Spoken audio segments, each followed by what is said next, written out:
Sorry, we've had some technical difficulties tonight, but where we left off, somebody was sharing a comment about walking and seeing somebody fighting. And what were you finishing saying?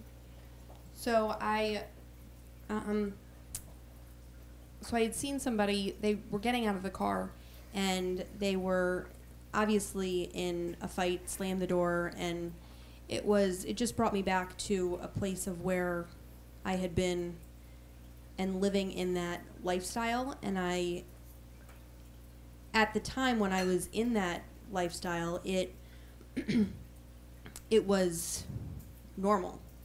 And once I got out of that relationship and started to go to counseling and started to identify where all of this came from, I realized that, one, I had a lot of rejection. I had been verbally and emotionally abused, but one of the things that I really had to learn was, one, to set boundaries, but two, to not walk on eggshells. And that's probably something that a lot of people out there do, and they don't realize that that also isn't healthy or godly, and that's not how you're supposed to be living your lifestyle. If you have to walk on eggshells, you're in an abuse system, and God doesn't want you in an abuse system. Right. We want to give people a chance to repent and fix it, but no, we do not have to stay in destruction. It's not where God has for us to be. Yeah. Thanks. And somebody asked a question from online? Yes. So they asked the question of, how do you identify when someone is operating in witchcraft? Well, that's a loaded question because we could do a whole hour just on that. But the short answer would be, number one, a spirit of witchcraft is going to have control and manipulation, which means guilting you, shaming you, condemning you, all the things we're talking about, sending you messages of rejection. All the things we're talking about with rejection are forms of power over. And any kind of control and manipulation is the sin of witchcraft. When people are in addiction patterns, it's also pharmakeo, which is witchcraft. If someone is in narcissism, which is all about self, it's a form of witchcraft. If they're in sociopathic behaviors, it's a form of witchcraft. All abuse is going to be a form of witchcraft because it's all about self and control. Many people aren't able to even identify because there is what's called crazy making and gaslighting, which again is an intentional emotional twisting to make you feel like you're crazy.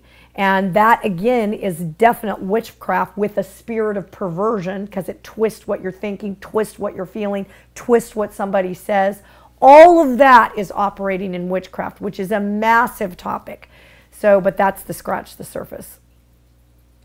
And you are not to submit to witchcraft. Too many people think, oh, I'm supposed to be submissive, let's say a wife to a husband. You're not supposed to submit to witchcraft. You're not supposed to submit to sin, period. There's no God principle that says you submit to sin and idols before God. You always submit to God first. So there's a whole understanding and teaching that people need to have sound scriptural doctrine to understand that sometimes you're walking on eggshells trying to keep the peace and trying to let everything be status quo is sin patterns, because you're not putting light and saying no on wickedness. And you're doing sinful behaviors back. And people need to understand the truth about that, be able to identify, be able to know what to do in situations. We do intensives to help people to get out of patterns of addiction, codependency, to be healed from abuse, and marriage intensives that are jumpstart programs to move people forward. We do counseling over the internet, on Skype, FaceTime, phone, Google Duo, or any other form of technology, as well as having a local office in Florida. For a donation of any amount, we will give you the printed copies of these written teachings that I give to the groups that are here that usually have exercises in them. We want you to process these into application. If you'd like to give us a call, our number is 904-730-0775. And our website is www.drmichelle.org, and that is spelled DRMICHELE.org, Michelle with one L. Well, again, we want to thank you for joining us. Please, if this has been a blessing to you, like and share, pass it along to others who need this information, and remember to subscribe and click the bell for notifications for future teachings. Thank you.